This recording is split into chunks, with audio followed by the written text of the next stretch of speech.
ஆமென். என் ஆத்துமாவே கர்த்தரை ஸ்தோத்திரி, என் முழுவதுமே கர்த்தருடைய பரிசுத்த நாமத்தை ஸ்தோத்திரி.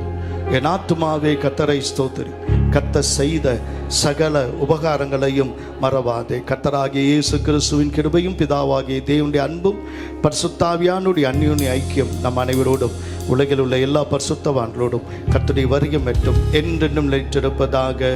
ஆமென். ஹல்லேலூயா, ஹல்லேலூயா, ஹல்லேலூயா. கர்த்தர் உங்களை ஆசீர்வதிப்பாராக. பெந்தகோஸ்தே திருவிழாவின் வாழ்த்துக்கள். பக்கத்தில் இருக்க கையை பிடிச்சு சொல்லுங்க, பெந்தகோஸ்தே திருவிழா வாழ்த்துக்கள் சொல்லுங்க. ஹாப்பி பெண்டிகாஸ்டல் டே அப்படின்னு சொல்லி கர்த்தரை மகிமைப்படுத்துங்க. மாலையில் நாம் ராயல் மகாலையில் வந்து பெந்தகோஸ்தே விழாவினை கொண்டாட போகிறோம். ஆயத்தமாக வாங்க. கர்த்தர் உங்களை ஆசீர்வதிக்கட்டும்.